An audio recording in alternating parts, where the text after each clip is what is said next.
Amados irmãos, bom dia a todos. Graça, misericórdia da parte de Deus nosso Pai e da parte do Senhor Jesus Cristo sejam sobre nós, sobre a nossa vida.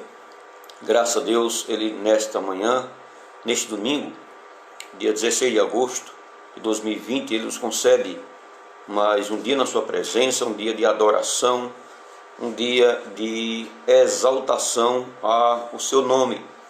Se nós amanhecemos vivos, respirando nesse lindo dia, é porque Ele está nos concedendo pela sua vontade, pela sua graça, que nós o adoremos em espírito e em verdade. Desde já quero dizer que esse culto é promovido pela congregação presbiteriana do Morro da Esperança. Então, que Deus abençoe a cada um dos meus amados irmãos que já estão conosco. Quero dar bom dia, graça e misericórdia da parte de Deus nosso Pai, a irmã Maria de Jesus, ao jovem Pedro, e também a irmã Saúde, o irmão Ribamar e a sua família, também a irmã Elisama Ribeiro, também que está conosco, e também aos nossos amados que vão entrando aos poucos. Então, desde já, Deus abençoe a todos, em nome do Senhor Jesus. Vamos dar início ao culto orando ao Senhor, pedindo a Ele a sua graça, a sua bênção sobre o culto a Deus, pois o nosso culto é o nosso Rei dos Reis e o culto é direcionado ao Senhor dos Senhores. Oremos, portanto. Senhor Deus amado, Deus eterno, na Tua presença estamos, Senhor. Abençoa, Pai, nessa manhã nosso culto a Ti e também a nossa escola bíblica dominical, que é a parte da mensagem da Tua palavra. Deus, abençoa cada irmão, cada irmã que já está conosco, a minha família que está conosco, que está aqui comigo. Ó Deus, estende Tuas mãos sobre nós, derramando da Tua graça, do Teu Espírito Santo, guiando esse culto, os louvores, a pregação da Tua palavra. Em nome de Jesus, abençoa os irmãos que ainda vão entrar e aqueles que estão enfermos, Deus, tem misericórdia, cura, renova. E, Senhor, já pedimos a Tua bênção sobre nós. Recebe nossos louvores, cânticos, oração e no momento da pregação, edifica vidas, que Teu Espírito Santo aplique as verdades nos corações, nos corrija e nos faça crescer em Jesus Cristo. Em nome dele que nós oramos e agradecemos. Amém. Aí, meninas, vamos louvar o Senhor com um dos seus cânticos nessa manhã. Cânticos de exaltação e adoração ao nosso Deus.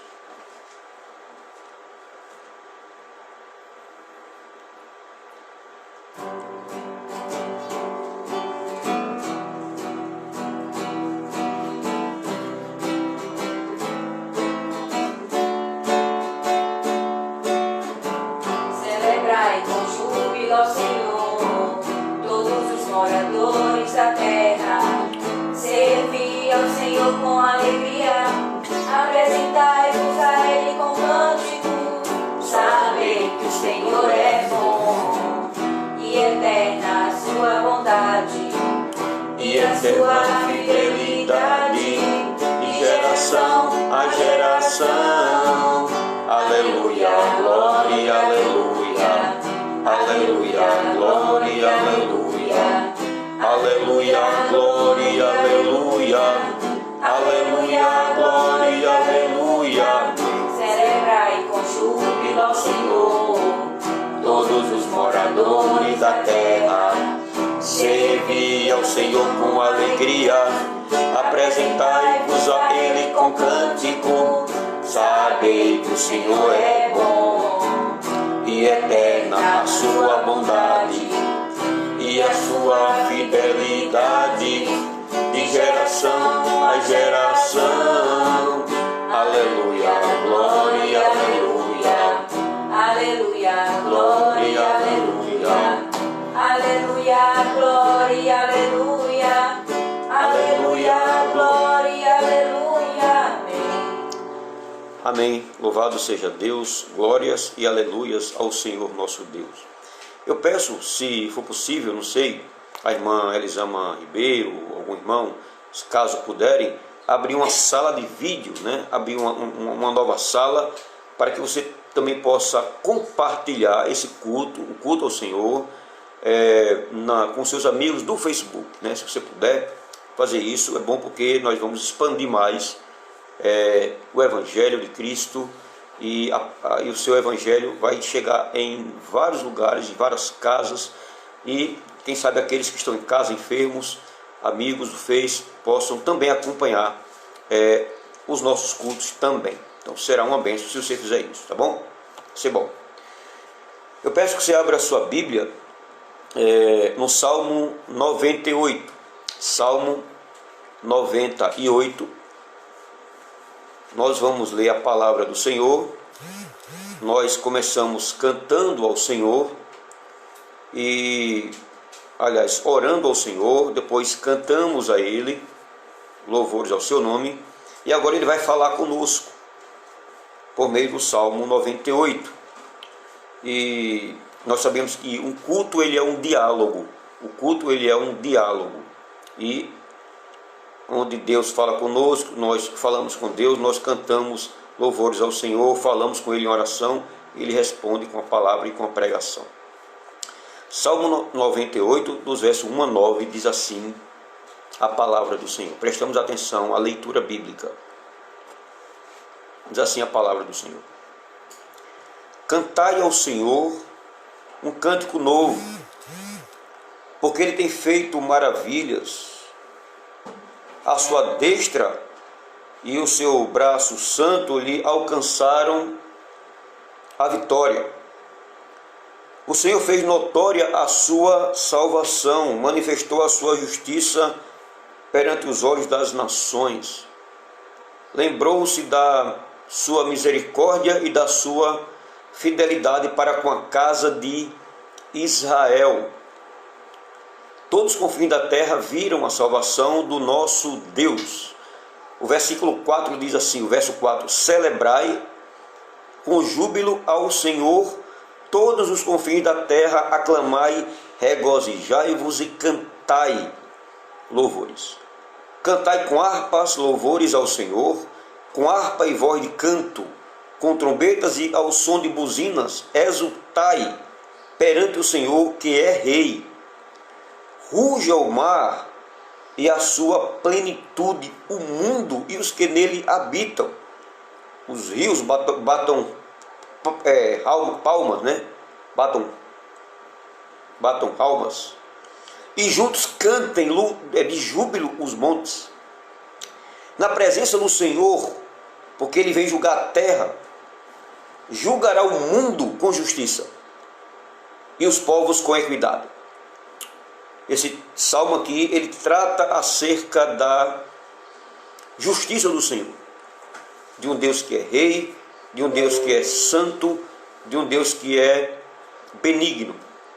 Portanto, meus amados irmãos, é a esse Deus santo e benigno que nós vamos cantar mais outro louvor. Vamos louvar. Depois desse louvor, seguindo a nossa liturgia, nós vamos fazer uma leitura depois dessa leitura, vamos fazer a oração de confissão de pecados, e depois mais outro louvor de ação de graças, e depois a mensagem da palavra de Deus, que é a parte da escola bíblica dominical. Cantemos ao Senhor com alegria. As meninas vão cantar nesse momento.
Grande é o Senhor, meus amados. Nesse momento eu peço aos meus amados irmãos que abram as suas Bíblias na primeira epístola de João, capítulo 1, e vamos ler a partir do versículo 5 até ao capítulo 2, versículos 1, até o capítulo 2, versículo 1 e 2. Vamos ler o versículo 5, 6, 7, 8, 9 e 10. Depois, capítulo 2 da primeira epístola de João, versículo 1 e 2. Tá bom? essa leitura, ela vai falar aos nossos corações, e depois da leitura nós vamos orar ao Senhor, pedindo ao Senhor perdão por nossos pecados. Diz assim a palavra do Senhor. 1 João, capítulo 1, dos versículos 5 até o capítulo 2, versículo 1 e 2. Não é o Evangelho de João, tá? É Epístola de João. Diz assim a palavra do Senhor. Ora, a mensagem que da parte dele, da parte de Deus, da parte dele temos ouvido e vos anunciamos, é esta, 2 pontos. Que Deus é luz, e não há nele treva nenhuma. Se dissermos que mantemos comunhão com Deus, com Ele, e andarmos nas trevas, mentimos e não praticamos a verdade. Se, porém, andarmos na luz, como Ele está na luz, mantemos comunhão uns com os outros, e o sangue de Jesus, seu Filho, nos purifica de todo pecado. Versículo 8. Se dissermos que não temos pecado nenhum, a nós mesmos nos enganamos e a verdade não está em nós. Agora, se confessarmos os nossos pecados, Ele é fiel e justo para nos perdoar os pecados e nos purificar de toda a injustiça. Diz o versículo 10. Se dissermos que não temos cometido pecado, fazemo-lo mentiroso e a sua palavra não está em nós. Agora capítulo 2, versículo 1 e 2. Filhinhos meus, estas coisas vos escrevo, para que não pequeis. Se todavia alguém pecar, temos advogado junto ao Deus que é nosso Pai, Jesus Cristo o justo. Quem é Jesus Cristo o justo? Versículo 2 responde: Ele é, Jesus, Ele é a propiciação pelos nossos pecados, e não somente pelos nossos próprios, mas ainda pelos irmãos do mundo inteiro. Pelos do mundo inteiro. Esse aqui é o texto da palavra do Senhor para nós nessa manhã. Com base nesse texto, nós vamos orar agora, pedindo ao Senhor perdão por nossos pecados. Pois se nós dissermos que não temos cometido pecado, fazemos de Deus mentiroso e a sua palavra não está em nós. Agora, se nós confessarmos os nossos pecados, o texto diz, inspirado pelo Espírito Santo, que Deus é fiel e justo para nos perdoar os pecados e nos purificar de toda e qualquer injustiça. Oremos ao Senhor. Senhor nosso Deus, nosso grande Rei, Salvador, Senhor Jesus Cristo. Em Teu nome, Jesus, que nós oramos nesse momento.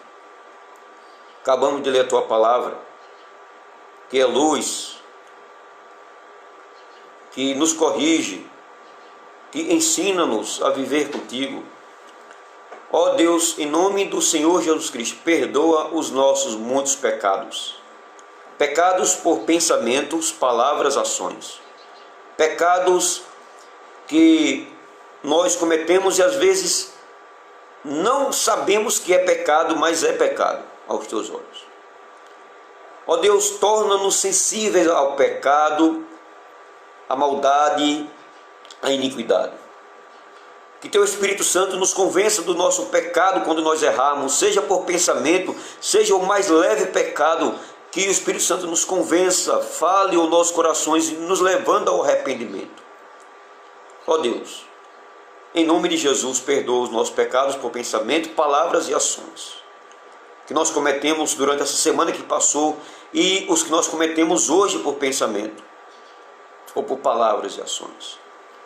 Em nome do Senhor Jesus, nos purifique de todo pecado, E há uma promessa para aqueles que confessam e deixam. Há uma promessa de perdão.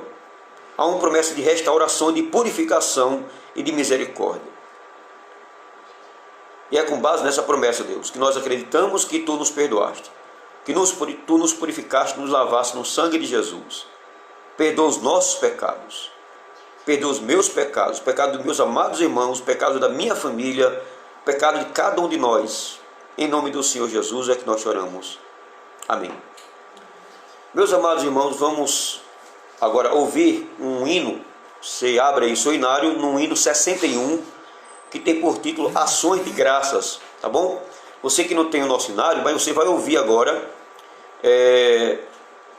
aqui o cântico que vai ser colocado para nosso...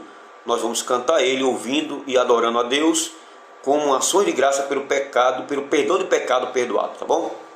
Então ouçamos esse hino que tem por título Ações de Graça, hino do nosso hinário, hino 61.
Amém, meus amados irmãos, louvado seja Deus. Nós ouvimos nessa manhã mais um hino de louvor ao nosso bondoso Deus. Bom dia, irmã Rosângela Romão, entrou agora, está conosco, e vamos agora começar a parte, Senhor, a parte da pregação da palavra do Senhor, parte da escola bíblica dominical. E eu peço aos meus amados irmãos que deixem suas Bíblias abertas no livro de Isaías, capítulo 59. E também, você que tem a revista de escola dominical, tá? Você fique com a sua Bíblia e com a sua revista de escola dominical. Os irmãos da nossa congregação, que receberam a revista, cada um, peço, por favor, que fique com suas Bíblias e também fique com a lição, né? A lição que os irmãos receberam, para nos acompanharem ponto a ponto e entenderem a mensagem de hoje, tá bom?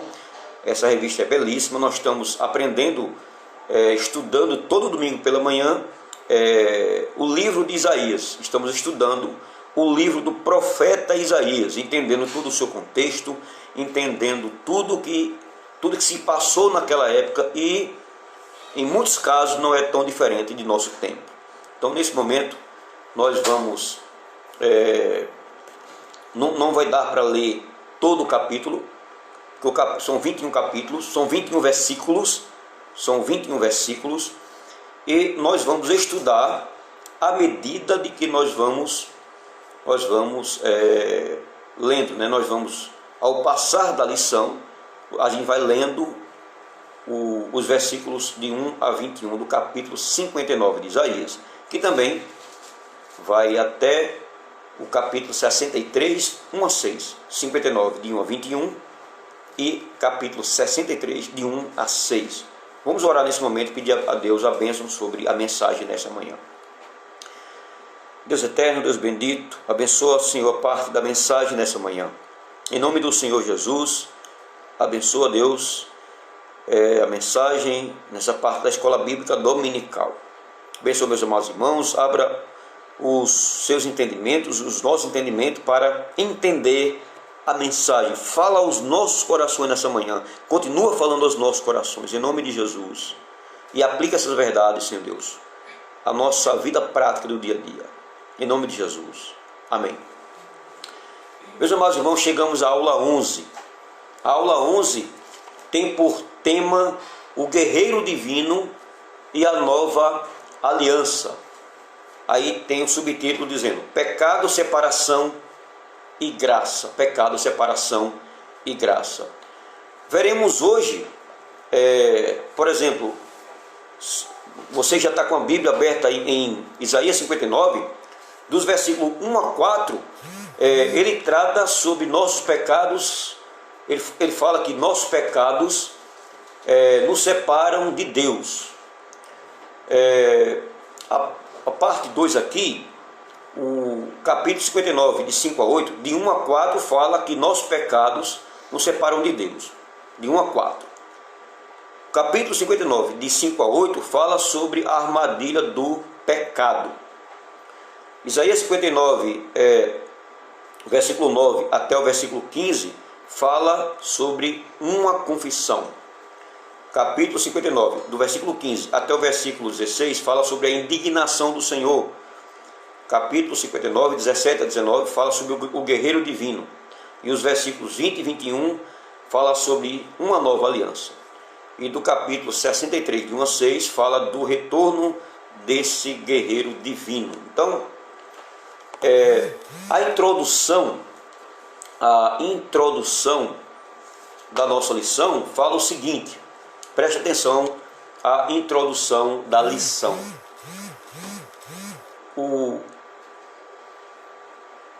A nação de Israel, ou seja, o povo de Judá e Jerusalém, estava enfrentando uma imensa crise em todas as áreas da sua vida. Crise espiritual, crise social e crise política.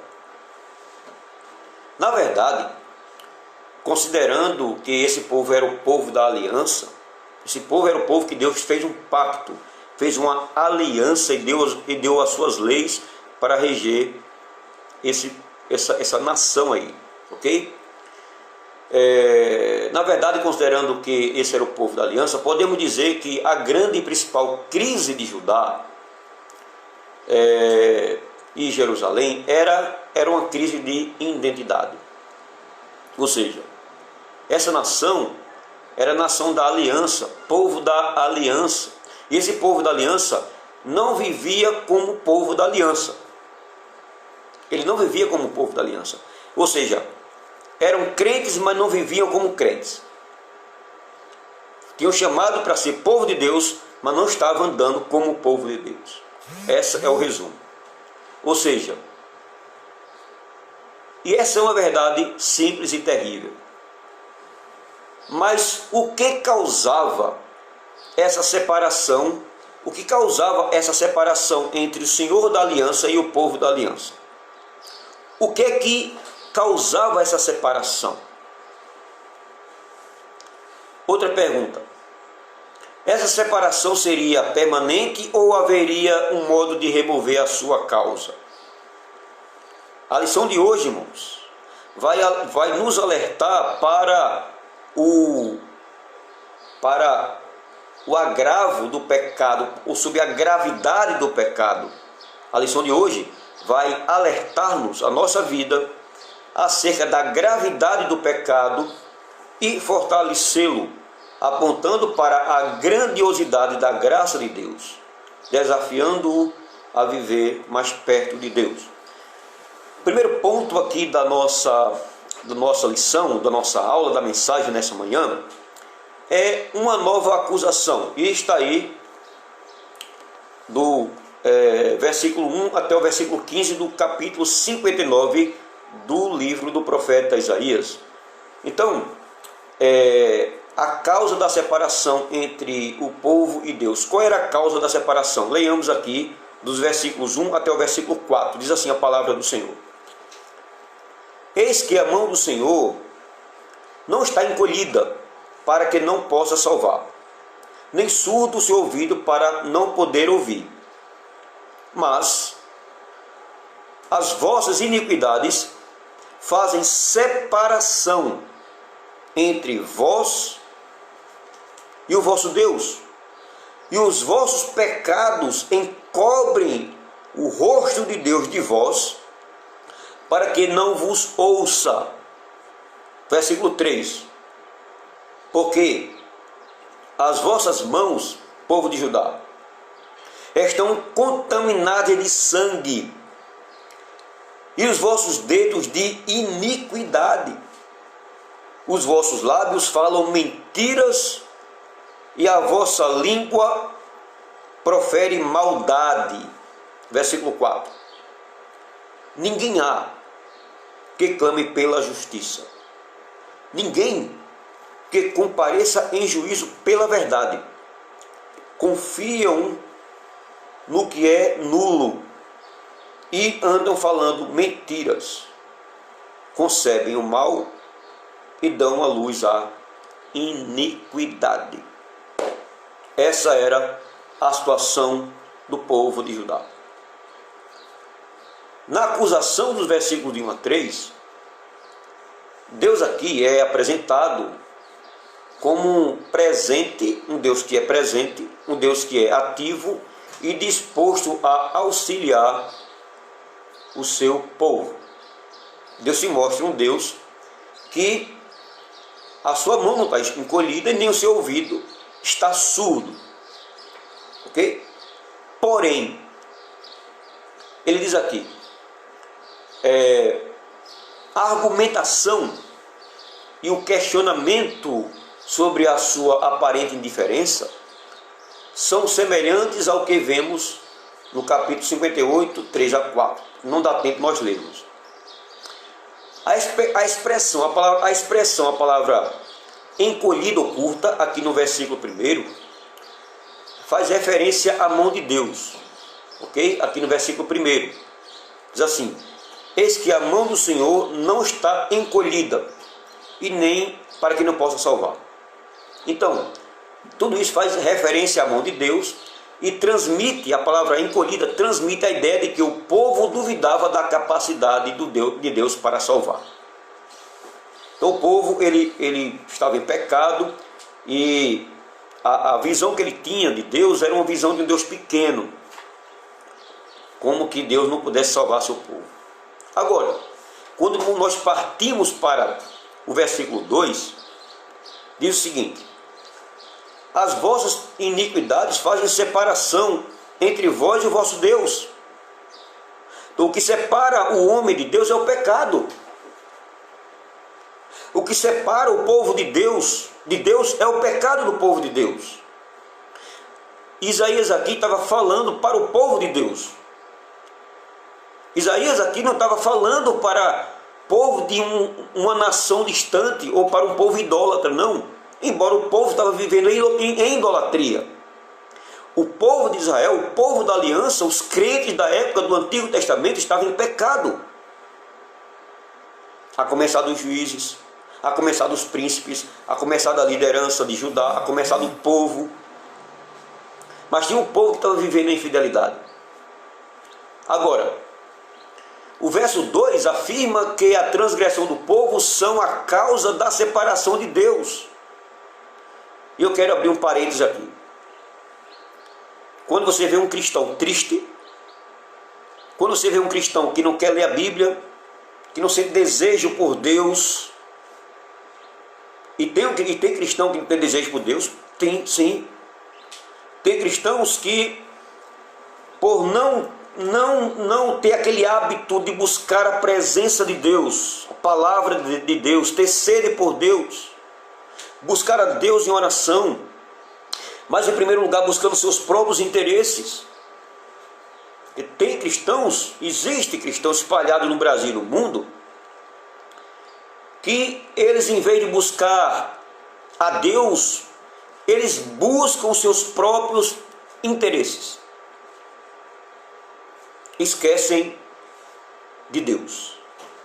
E quando se esquecem de Deus, às vezes vem o esfriamento espiritual, o coração vai se inclinando para o mal, se inclinando para a indiferença para com Deus, indiferença para com a palavra, indiferença para com a oração. Então o povo aqui estava vivendo uma condição terrível. Veja só, quando Deus ele chegava para o povo, como a palavra Senhor, era ele se chegando como o Deus da aliança. E sempre que ele usava o nome Deus, era se referindo ao pecado do povo. Veja, no verso 2, no verso 1 ele fala assim: eis que a mão do Senhor. Essa palavra Senhor é o nome de Deus, é o Deus da aliança. A palavra Deus aqui escrita no versículo 2, ela ressalta a infidelidade e o nível de corrupção do povo, porque é uma referência implícita à existência da aliança.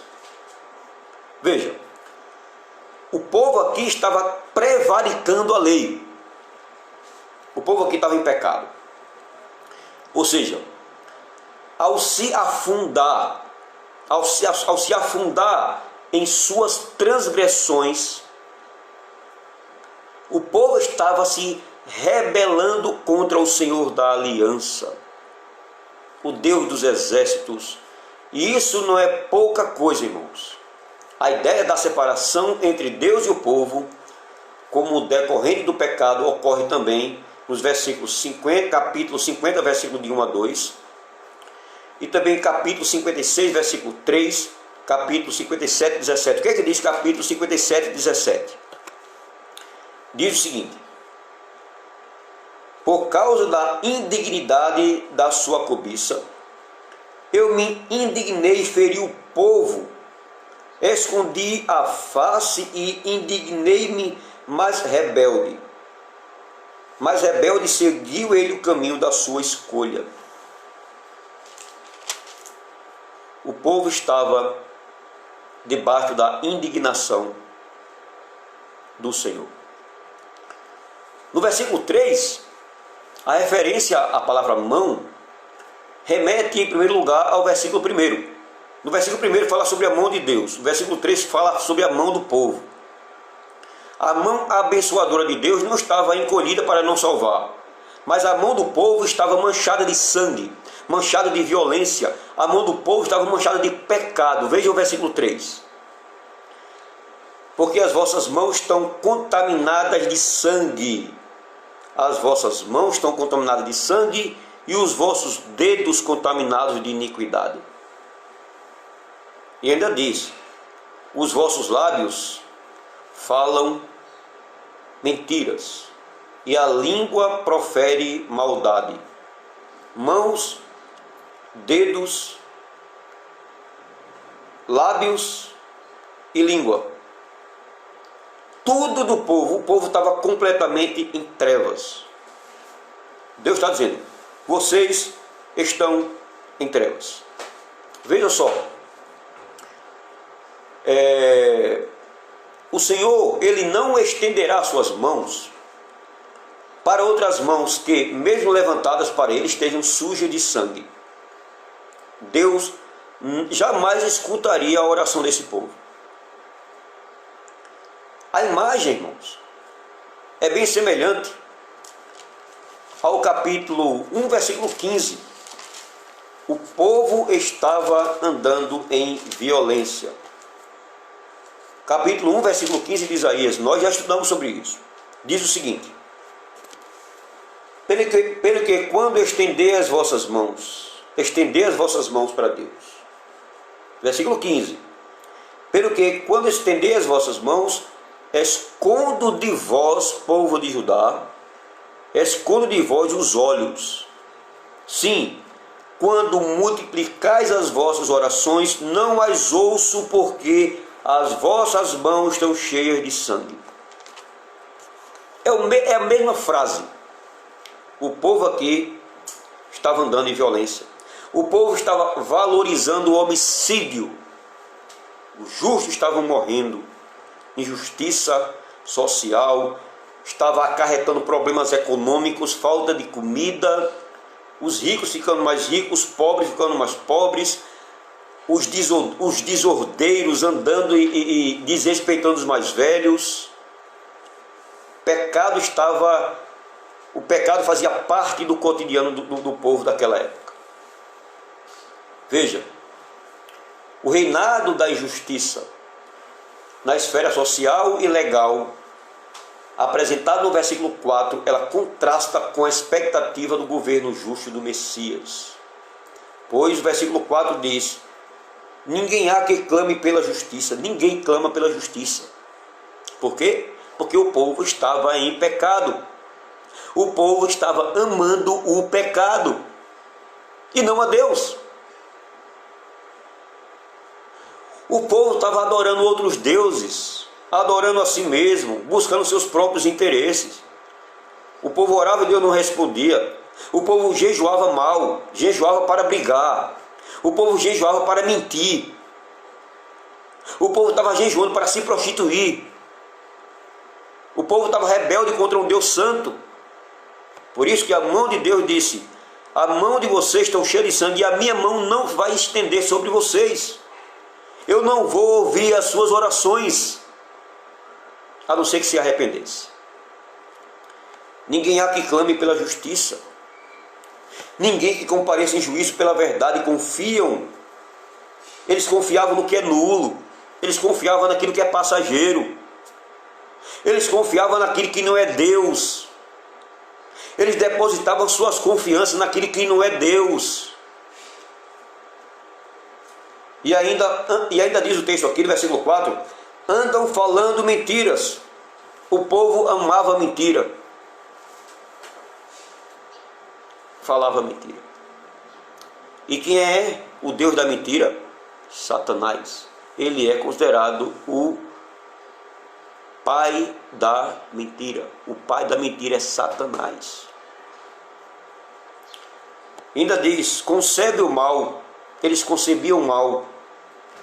Eles estavam dando à luz a iniquidade.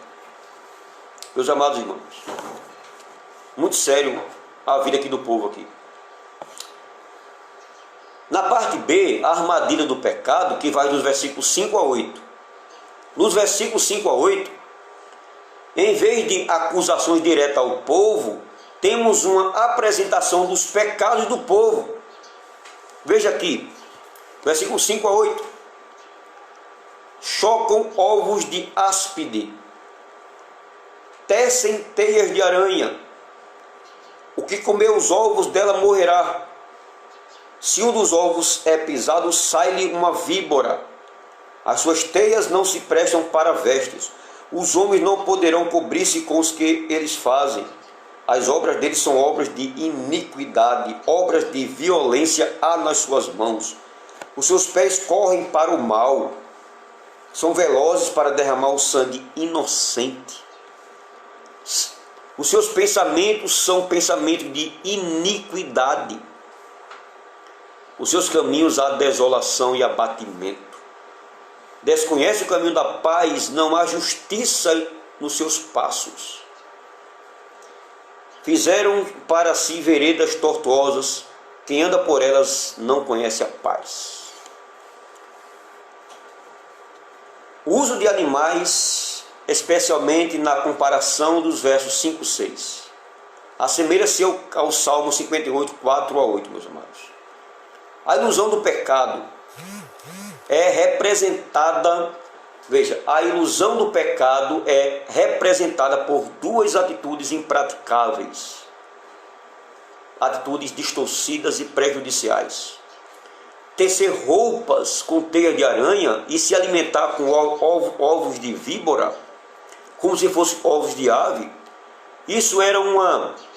ele está comparando aqui essas práticas com a ilusão do povo ao confiar em suas próprias obras de justiça, que não sustentam um escrutínio realmente sério como o do Senhor. O povo aqui, ele em vez de servir de bênção para o povo, estava servindo de maldição para o povo. Um povo vivendo nessas condições, ele não é bênção. Um cristão vivendo nessas condições, ele não pode ser bênção para o seu próximo. Um cristão que mente, um cristão que não ama a Deus, é até algo contraditório. Um cristão que não ama a Deus é até algo contraditório, não é? Ou seja, um povo que se diz povo de Deus, que não ama a Deus, que não busca a Deus, mas um povo que anda em mentira, idolatria, buscando seus próprios interesses, andando nos pecados, endurecendo mais o coração, amando as trevas, amando o homicídio, amando a violência. Esse povo jamais seria o povo de bênção. Por isso que eles são chamados de chocam ovos de áspides, ou seja, eles estavam chocando ovos de víboras. E é comparado a suas teia de aranhas, roupas que não é próprio para o homem. Veja só, meus amados, o versículo 7, ele expande, ele amplia mais o versículo 6. É possível ler o versículo 7 como uma continuação da metáfora da aranha, com a ideia desse animal correndo para alcançar a presa. Mas é notável o fato de a expressão também se encontrar em forma muito semelhante, né? Se você ler, por exemplo, se você ler o livro de Provérbios 1,16, se você ler Provérbios 6,18, você vai ver isso aí. E essas palavras, elas sugerem que essa é uma forma, essa forma, ela era usada, essas comparações de ovos de víbora, de áspide, essas comparações era muito comum no Antigo Testamento. Era comparar animais, comparar comportamento de animais com o pecado do povo. Era muito comum essa linguagem aí. O versículo 7, mais uma vez, enfatiza a ideia de derramamento de sangue aqui. E nós lemos aqui. Então, o povo estava andando em caminhos tortuosos, em caminhos de miséria, de maldade, de violência. O povo, o versículo 8 afirma que os perversos, esse povo, não conhecia o caminho da paz. Paz, a palavra paz, é o estado de harmonia e prosperidade que caracteriza o mundo sob o domínio do senhorio de Deus. Meus amados, aqui nesse mundo, dificilmente nós vamos ter uma verdadeira tranquilidade ou harmonia, o estado de harmonia, paz. Vamos ver agora a parte da confissão do povo. Aqui está aí no versículo 9 a 15. Nos versículos 9 a 15, ouvimos uma voz que emana do próprio povo. E essa palavra era uma palavra de confissão de pecados. No versículo 9 diz o seguinte: por isso, por causa de nossos pecados, por isso, está longe de nós o juízo e a justiça. Está longe de nós o juízo e a justiça. Não, veja, por isso está longe de nós o juízo. E a justiça não nos alcança. Esperamos pela luz, e eis que há só trevas pelo resplendor. mas andamos na escuridão. Isso é o povo reconhecendo, é o povo falando.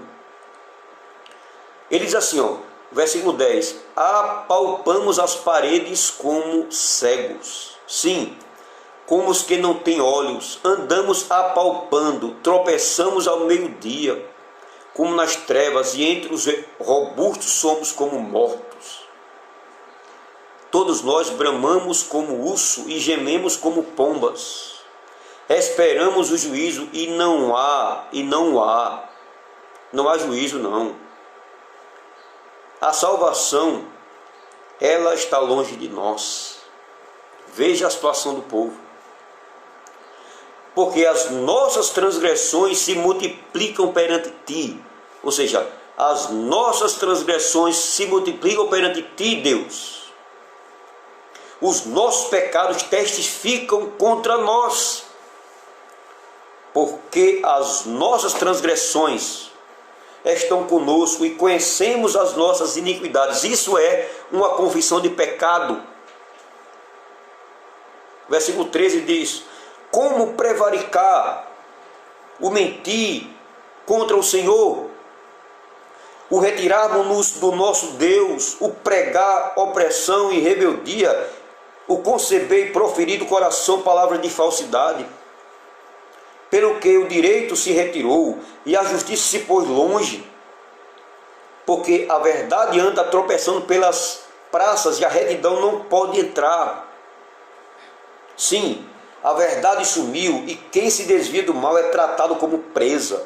O Senhor viu isso e desaprovou não haver justiça. Aqui há um tipo de reconhecimento. O povo está vendo a miséria. Dificilmente uma família, ou um cristão individual, ou um casal, ou uma igreja, se você andar em pecado, ou está em pecado, você não tem paz com Deus. As suas consciências acusam dia e noite. Se você está sendo infiel com Deus, andando nas trevas, hipocrisia, não cultuando a Deus como convém, não honrando os compromissos com Deus, você precisa fazer como esse povo aqui. O povo está sendo apertado. Deus está agindo com justiça. O povo está sentindo a distância de Deus. O povo só vê opressão, violência, miséria, não conhece a paz, estão cegos, estão surdos para com Deus. Aí quando cai em si, aí começa a confessar os pecados, reconhecer que não há justiça, a salvação está longe deles, que a mão não está estendida, e que eles só olham opressão e miséria. Meus amados irmãos, o verso 9 que nós lemos afirma que em um mundo caracterizado pelas iniquidades, descritas nos versículos 1 a 8, que nós lemos, até os que anseiam pela luz tateiam em trevas e sombras densas. A imagem de trevas é intensificada. No verso 10 que nós lemos, havia um sofrimento profundo dos que se encontram nessa situação. E essa situação é ilustrada na primeira parte do versículo 11, com a referência aos urros e gemidos dos animais. Assim como os animais, eles urram, eles gemem, assim o povo estava gemendo por causa dos seus pecados.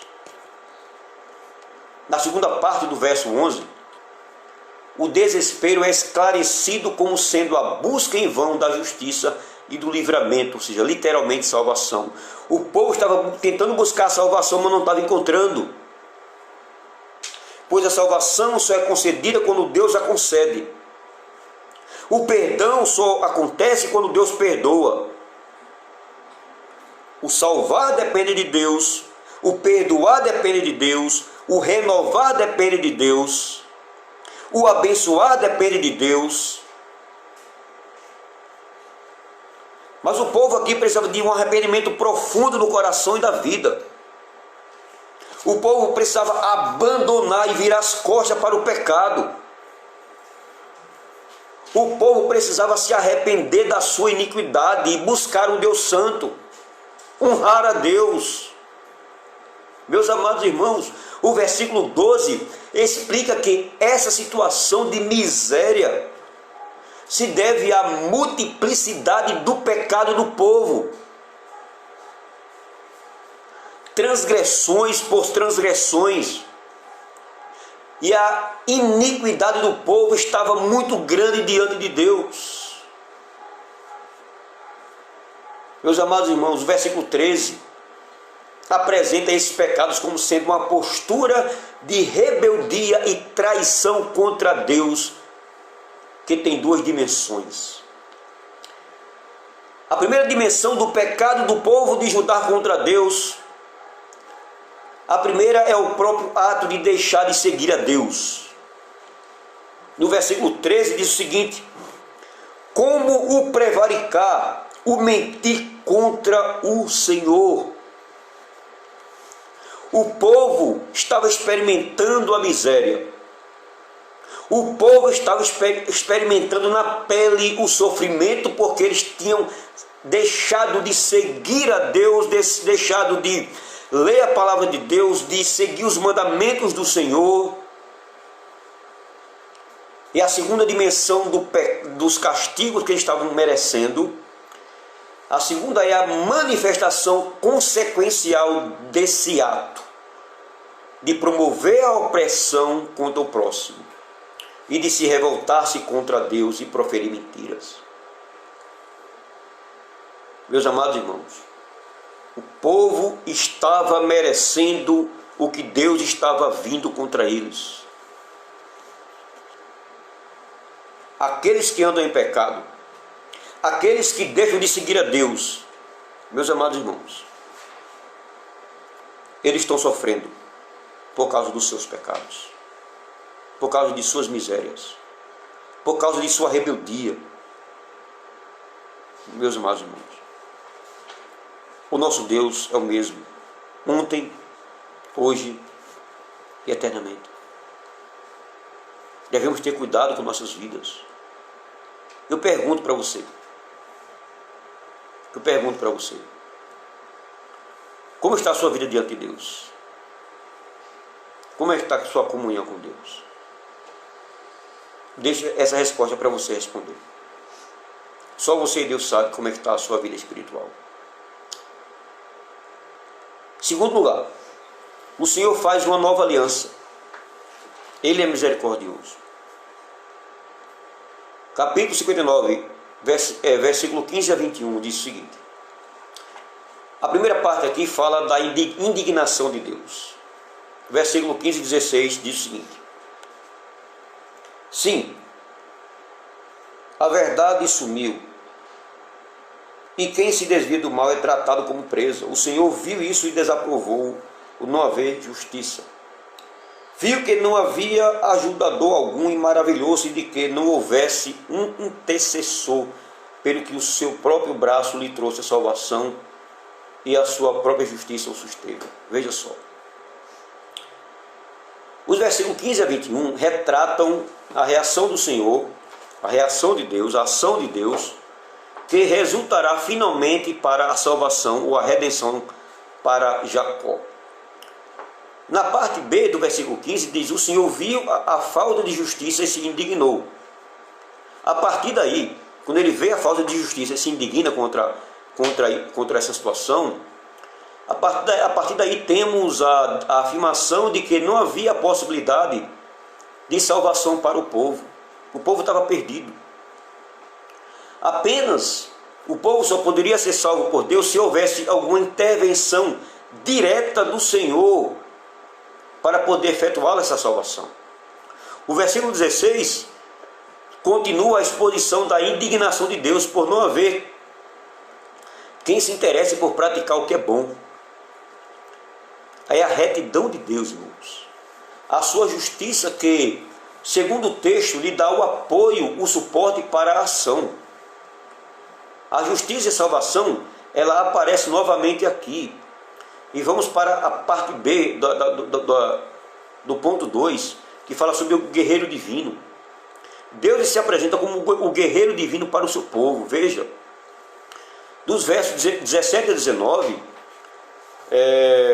diz o seguinte: vestiu-se de justiça como de uma couraça e pôs o capacete da salvação na cabeça, pôs sobre si a vestidura de vingança e se cobriu de zelo como de um manto. Segundo as obras deles, assim retribuirá. Furou aos seus adversários e o devido aos seus inimigos. As terras do mar dar-lhe-ás a paga. Temerão, pois, o norte do Senhor. Aliás, temerão, pois, o nome do Senhor, desde o poente, e a sua glória desde o nascente do sol, pois virá como torrente impetuosa, impelida pelo Espírito do Senhor. Veja, o verso 17, o Senhor é descrito como um guerreiro que veste armadura para a batalha. É utilizado a frase, o texto, ou a frase, couraça de justiça, capacete da salvação e outros implementos de fúria e vingança. Tudo isso representa a arma de um guerreiro para guerrear contra o mal. Pois o soldado romano, ele se vestia da couraça da justiça, do capacete, e tudo isso representava a armadura para se proteger dos inimigos. Aqui mostra um Deus que é guerreiro divino, que irá tomar vingança contra os inimigos do povo e fará justiça ao seu povo. Veja, toda essa armadura, couraça da justiça, capacete da salvação, faz semelhante com o discurso de Paulo sobre a armadura de Deus em Efésios. A imagem do Deus guerreiro, nesses versículos aqui, meus amados, já foi apontada como estando na base da composição aí do Salmo 93 e Salmo 94, fala de um Deus que se revestiu de majestade, um Deus que é justo, um Deus que é juiz. Então, o versículo 18 foca na vingança e retribuição divinas.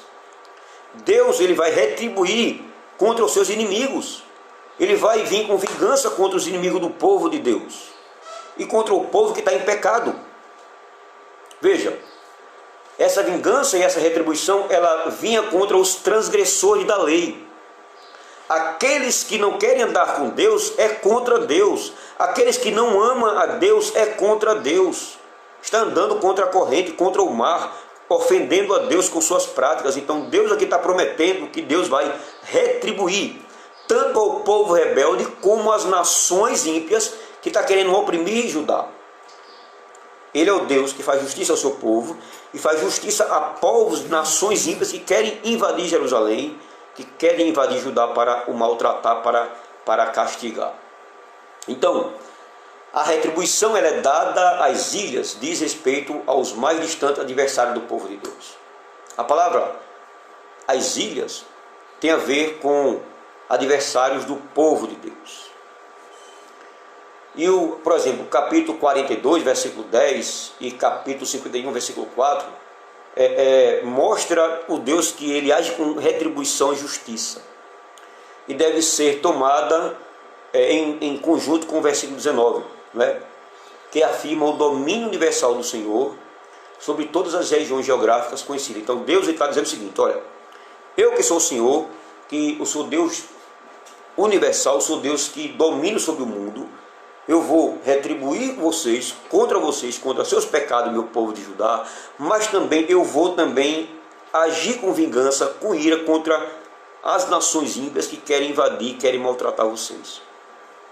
Ele permite que o povo invada, que o povo da Síria venha invadir, mas ele também maltrata, ele também age com justiça contra esse povo também. Veja só, o versículo 19 afirma que o domínio de Deus é universal. Como vamos para a parte C, que trata sobre uma nova aliança. A nova aliança, nós vamos ver isso no versículo 20 e 21 do capítulo 59 de Isaías. Veja,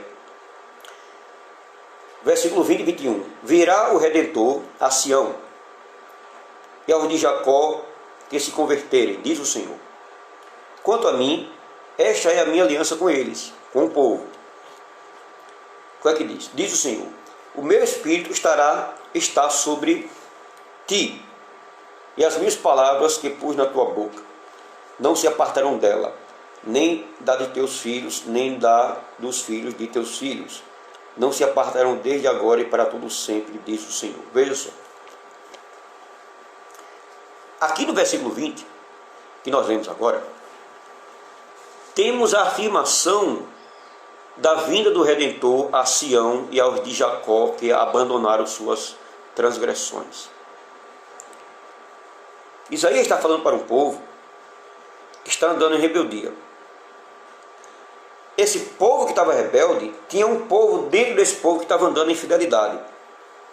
E parte desse povo que estava andando em rebeldia, estavam se arrependendo, estava buscando a Deus, estava confessando seus pecados, e Deus está prometendo aqui restauração. Então Deus aqui está se mostrando como Deus da aliança, um Deus misericordioso. Dentre o povo em geral, tinha um povo fiel. Parte desse povo que estava em rebeldia, em transgressão, estava se arrependendo. E Deus está dizendo: a vocês que se converterem, eu venho com amor para com vocês. Eu venho com aliança para com vocês. O versículo 21, o Senhor apresenta sua aliança com o povo.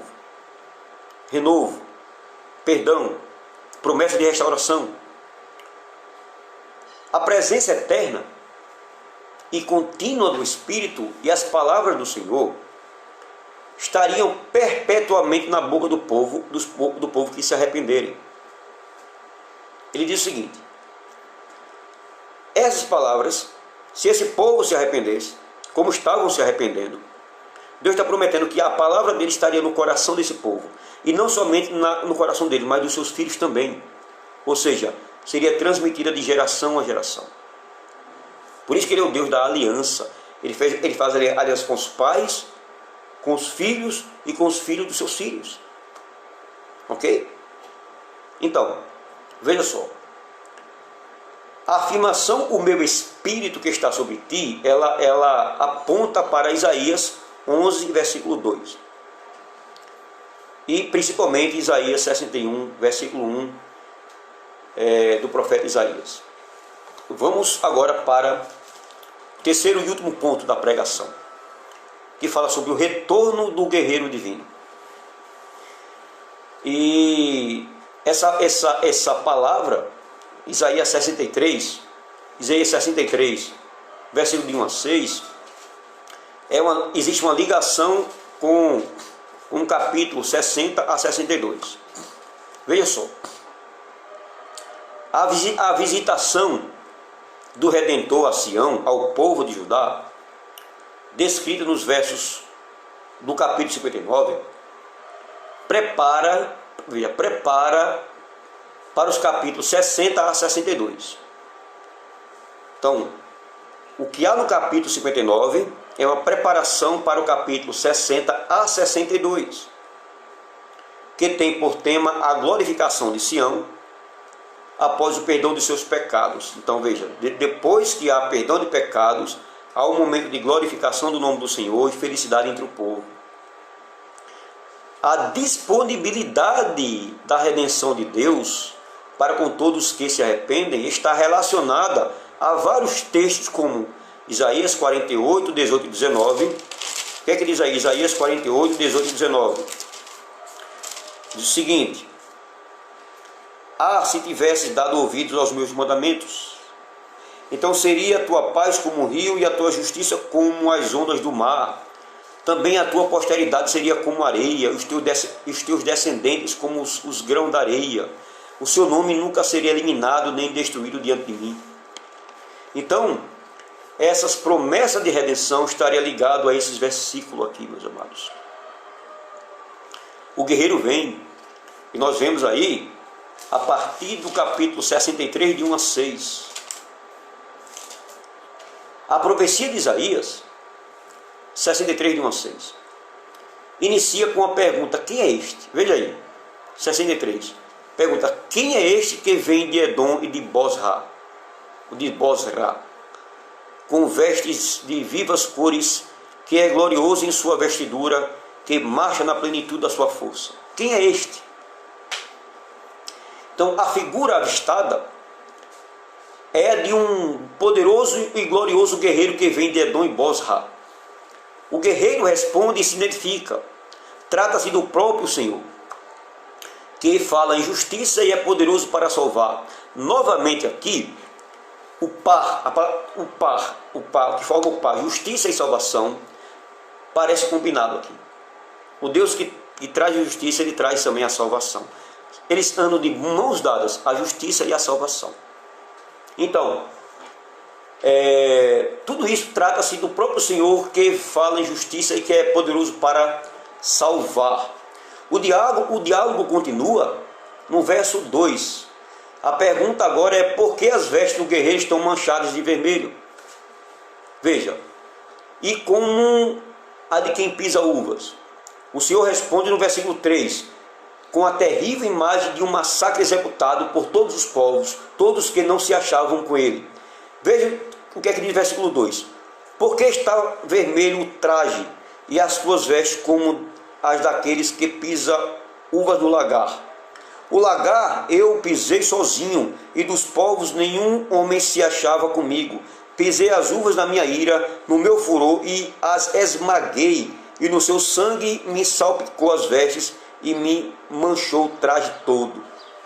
Veja só, no versículo 4, temos uma explicação mais detalhada do massacre aqui. Veja só. Ele foi ocasionado porque havia chegado o dia da vingança e o ano dos meus remidos.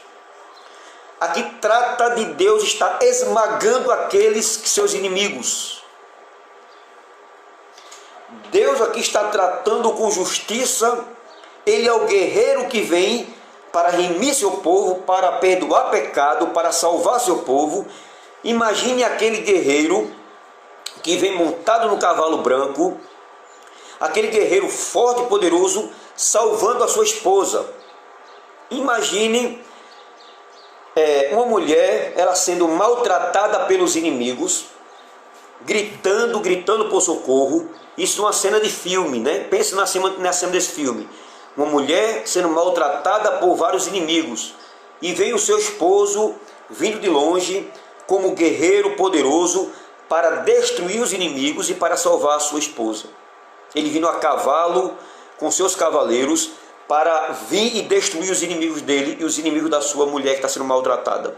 Assim é a imagem de Deus aqui, vindo com justiça, pisando os inimigos, o sangue dos inimigos salpicando as vestes do guerreiro, e mostra aqui que Deus está vindo para remir seu povo dos seus pecados e vai destruir os inimigos do seu povo. E fica clara a relação, a correlação com o anúncio messiânico em Isaías 61, versículo 2. O que é que diz? 61, 2.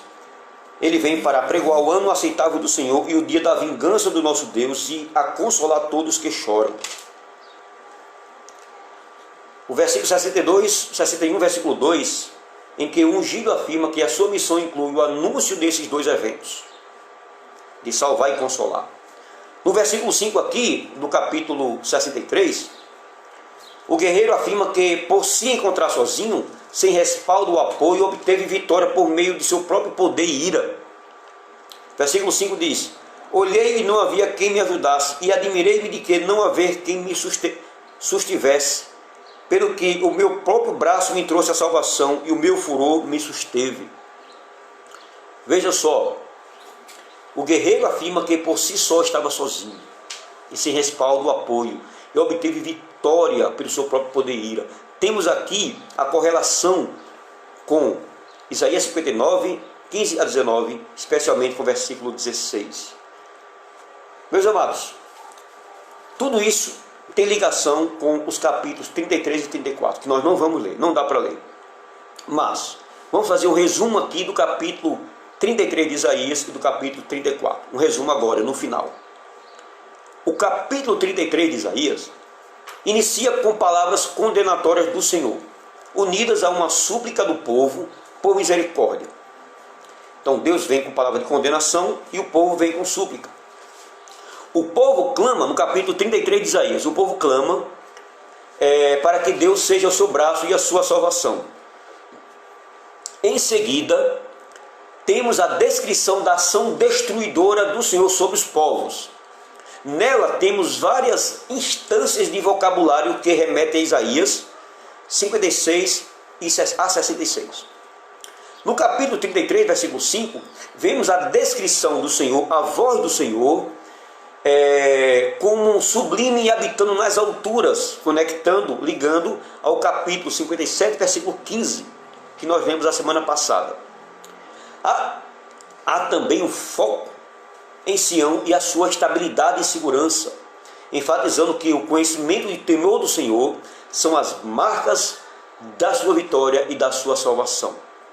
Há também, no capítulo 33, a afirmação do Senhor como guerreiro e rei, dos versículos 10, 22 a 23.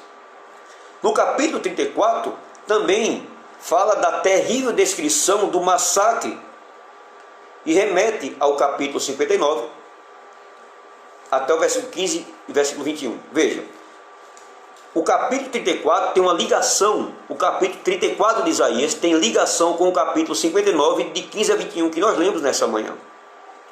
Então, e um dos paralelos aqui que nós vemos, fala que o Senhor está vindo com uma espada suja de sangue pelos seus sacrifícios, realizado em Edom e Bosra, um massacre que é aludido a 63, versículo 1. Então, todos esses versículos, todos esses capítulos, eles têm ligação entre si. O capítulo 33 e 34 de Isaías é ligado ao capítulo 59 e o capítulo 63, que mostra que Deus está vindo com justiça para consolar seu povo, para salvar seu povo, para purificar seu povo, para renovar sua aliança e para destruir os seus inimigos. O capítulo 34, versículo 16. Vemos que a garantia desses eventos futuros repousa sobre a afirmativa: a boca do Senhor ordenou e o seu Espírito mesmo as ajudará. Quero trazer a conclusão do sermão nesta manhã. Concluindo, esses capítulos de Isaías que nós vemos estudando, e especialmente os de hoje, mostram claramente a forma como nossos pecados nos afastam de Deus e aparecem como caminhos de destruição para a nossa vida. Meus amados, o povo da aliança, que não estava andando como o povo da aliança, estava separado de Deus, estava separado do Senhor, não estava andando como crente. É um crente que diz ser crente, mas não anda como crente. E o Deus que vê, que conhece o coração, ele julga os seus pecados, ele condena os seus pecados. O povo aqui estava sendo rebelde ao povo da aliança, mas era chamado de povo da aliança, mas não estava andando conforme a aliança que Deus fez com eles. Deus fez um pacto. Ele fez um pacto no passado ali. O povo estava no deserto. Deus tirou o povo da terra do Egito, levou para o deserto, cuidou do povo, conduziu o povo à entrada de Canaã por meio de Caleb, Josué e Caleb. E Deus abençoou o povo em Canaã. O povo recebeu instruções, o povo recebeu ensinamentos por meio dos líderes Moisés e Josué. O povo foi ensinado a como viver com Deus, a viver afastado do povo idólatra, não conceber suas idolatrias, não andar no pecado das nações inimigas, das nações ímpias. O povo foi instruído, mas o povo sempre se desvia. Então, Deus é o Deus da aliança. Então, eles também mostram, esses capítulos eles mostram a importância de uma atitude sincera de arrependimento diante do Senhor.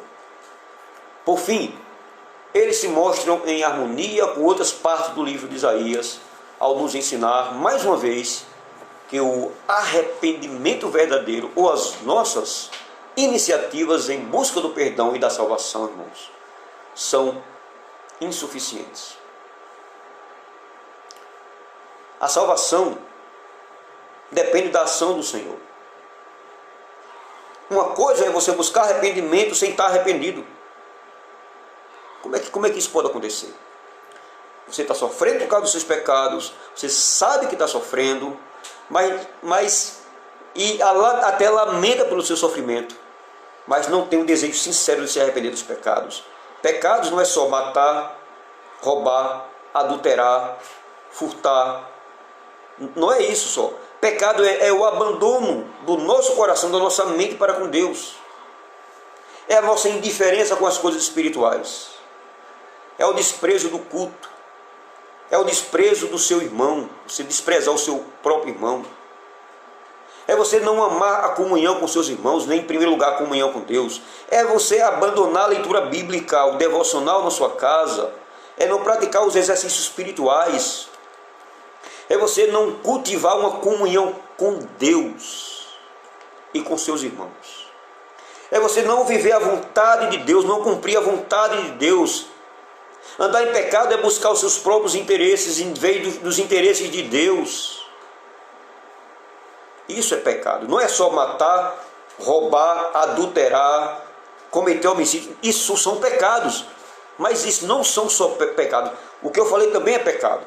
Deixar de orar é pecado, deixar de ler a Bíblia é pecado, deixar de amar o seu irmão é pecado. Meus amados, Deus é santo. E a salvação depende da ação do Senhor. Quem rompe na história trazendo julgamento contra o pecado e graça para a salvação dos que buscam verdadeiramente se arrependerem. Quero aplicar nessa manhã para a nossa vida. Como identificar e eliminar transgressões que fazem separação entre você e Deus? Faça um exame da sua vida. Eu quero perguntar a você, o seu conhecimento de Deus, a sua comunhão com Deus, está melhor do que o dia de ontem? Ou está menor do que ontem? A cada dia, a nossa comunhão com Deus tem que aumentar. A cada dia, a nossa obediência a Deus tem que se mostrar mais evidente. A cada dia nós temos que amar a Deus. A cada dia nós temos que crescer na graça e crescer no conhecimento. O meu conhecimento que eu tive a semana passada de Deus, essa semana eu tenho que crescer mais e ler mais e buscar mais. Eu tenho que almejar a Deus cada dia mais, ler e buscar a Deus, e buscar a Deus. Então nós devemos identificar se existe algo que está separando Deus de nós. E com essa separação, e como essa separação foi removida, como nós devemos identificar que a separação foi removida? Por meio de obediência, de verdadeiro arrependimento. De que modo você tem buscado alimentar e fortalecer a sua comunhão com Deus? De que modo? Responda entre você e Deus. Que o Espírito Santo aplique essas verdades nos seus corações, meus amados. A Bíblia diz que cada um de nós dará conta de si mesmo a Deus. Eu não vou dar conta de minha filha diante de Deus. Eu posso instruir ela no caminho, as minhas filhas no caminho, para que elas andem no caminho do Senhor. Mas ela responderá individualmente entre a sua vida com Deus, entre a comunhão dela com Deus. Os pais, os pastores, os líderes da igreja e missionários têm por obrigação de ensinar o caminho para que o povo deve andar, direcionar o povo a uma vida de santidade e de temor. Cabe ao povo a receber essa mensagem, assim como Isaías estava profetizando e pregando ao povo, chamando o povo ao arrependimento. A voz de Deus ainda hoje continua ecoando nas congregações. A voz de Deus continua falando para o povo, chamando o povo ao arrependimento, a uma vida de santidade e de crescimento espiritual. Que Deus possa fortalecer a sua vida, edificar a sua vida, que Deus possa corrigir as nossas vidas para a honra e glória dEle, pois Ele nos ama, Ele nos quer bem, Ele quer renovar a aliança a cada dia, Ele quer nos abençoar e nos fazer crescer em sua presença. Que Deus abençoe meus amados irmãos, que Deus fortaleça as suas vidas, em nome de Jesus. Amém. Meus amados irmãos, bom dia aí minha sogra, Deus abençoe minha sogra, bom dia também ao meu amado irmão Rodolfo Matoso, servo do Senhor. Meus amados irmãos, nesse momento eu quero encerrar por hoje a primeira parte do culto, né? Esse culto primeiro aqui que foi iniciado às 9 da manhã, temos mais logo às 6h30 da noite, às 18h30, temos nosso culto, nosso segundo encontro com Deus e com nossos amados irmãos, cada um nos seus lares. Vamos orar nesse momento, meus amados irmãos. Eu quero orar em especial nesse momento para orar pelo pastor Luiz Ricardo. Pastor Luiz Ricardo, ele foi professor meu, ele é meu professor, né? Lá no CPO, um curso que eu fiz e o curso que o Matoso fez também. O Rodolfo Matoso fez também, meu amigo que está aqui nos assistindo, está aqui conosco. O Rodolfo Matoso e eu temos como professor o pastor Luiz Ricardo. E o nosso professor e pastor Luiz Ricardo, ele se encontra nesse momento em um estado crítico de saúde. Segundo as últimas informações que eu recebi, o estado dele é um estado em que só Deus agora pode tirá-lo dessa situação. Eu não sei, já existem algumas notícias aqui no grupo, depois que acabar o culto eu vou olhar as notícias do culto. Eu peço que vocês não esqueçam desse nome. Orem pelo pastor Luiz Ricardo, por favor. Pastor Luiz Ricardo. Vamos orar agora por ele e também vamos orar encerrando o nosso culto pela manhã. Oremos. Senhor, nosso Deus, nosso Pai, nós te louvamos, Senhor, te agradecemos por mais um culto na tua presença pelo culto, por tudo que foi realizado nesta manhã. As orações, os cânticos, a confissão de pecado, os louvores, a pregação da tua palavra, Senhor Deus, aqui na Escola Bíblica Dominical. Deus, aplica essas verdades em nossos corações e nos renova, nos dá força, Pai. Nos ajuda a andar em santidade e temor e tremor diante da tua presença. Pai eterno, eu juntamente com minha família, meus amados irmãos aqui no Facebook, estamos agora intercedendo pela vida do pastor Luiz Ricardo, esse pastor amado em todo o Brasil, pelos seus alunos do CPO. Nosso amado pastor, ele se encontra entubado e as últimas informações é que o estado de saúde do pastor Ricardo piorou. Ó Deus, escuta as nossas orações. Nós sabemos que a tua mão não está encolhida para que não possa salvar, e muito menos o teu ouvido está surdo para que tu não possa nos ouvir. Mas o teu ouvido está aberto às orações da tua igreja, e nesse momento estamos intercedendo, Senhor, pelo pastor Luiz Ricardo, Senhor. Orando para que o Senhor tire o teu servo dessa situação, se for a tua vontade. Cura teu servo, por favor, Deus, por amor do teu nome, do teu doce nome, por amor do doce amado Senhor e Salvador de nossa alma e nosso corpo, Senhor Jesus Cristo, o amado de nossa alma. É por amor a Jesus Cristo, ao nome tão precioso que está acima de todo nome. É em nome de Jesus, o nosso Rei que nós amamos tanto, que nos salvou, que nos comprou, que nos selou com o seu Espírito Santo. É em nome de Jesus que nós estamos intercedendo pelo pastor, pelo nosso amado professor Luiz Ricardo. Ó Espírito Santo, tu que intercede por nós com gemidos inexprimíveis, nos ajuda. Aplica, Senhor, as nossas orações, a vida e o sofrimento do pastor Ricardo agora, Pai. Em nome de Jesus. Seus pais são velhinhos, idosos, está lá o seu irmão nessa luta, a família está aflita, embora confiante em ti, Senhor, ele é teu servo. Também se ele partir, ele estará contigo para toda a eternidade. Pois a morte é um passaporte para a vida eterna, é uma entrada no novo céu e na nova terra, Senhor. Ele é teu servo, homem piedoso, servo do Senhor. Tem um grande legado, missionário, pastor, professor, conselheiro, amigo. Ó Deus, se está chegando o dia dele dele ter combatido o bom combate, ter acabado a carreira e ter guardado a fé. Que isso seja a tua vontade. Mas se não for a tua vontade, se não for o tempo certo, que o Senhor possa restituir a saúde do teu servo, pastor Ricardo. Em nome de Jesus, Pai. Ó Deus, escuta a nossa oração. Também quero orar pelos meus amados irmãos, a irmã Maria de Jesus, o jovem Pedro, a irmã Rosângela Romão, a irmã Saúde, sua esposa, irmão Ribamar, sua filha, seu genro, a irmã Rosângela Romão, sua família, a irmã Elisama Ribeiro, Matoso, a minha sogra, a todos os meus amados irmãos que estão aqui presentes, Pai. O irmão Roberto com sua família, a Suzana, sua mãe, a sua filha, o Antônio, os visitantes da nossa igreja, ó Deus, a minha família, a todos nós. Pedimos a tua bênção sobre a nossa congregação, a todos, crianças, adolescentes e jovens, todos os nossos trabalhos e projetos. Abençoa-nos, estende tuas mãos sobre nós e nos dá um restante de domingo abençoado na tua presença. Em nome do Senhor Jesus nós pedimos e agradecemos. Amém.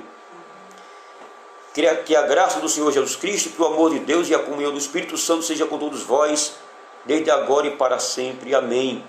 Deus abençoe ao meu amado irmão José Omar Nascimento, pastor Omar Nascimento. Que Deus abençoe, meu amado irmão Omar. Que Deus te ilumine e abençoe o teu ministério e toda a sua família e a sua vida. Que Deus abençoe, meus amados irmãos, até às 18h30, que será o nosso segundo culto bíblico no lar. Que Deus vos abençoe em nome de Jesus. Amém.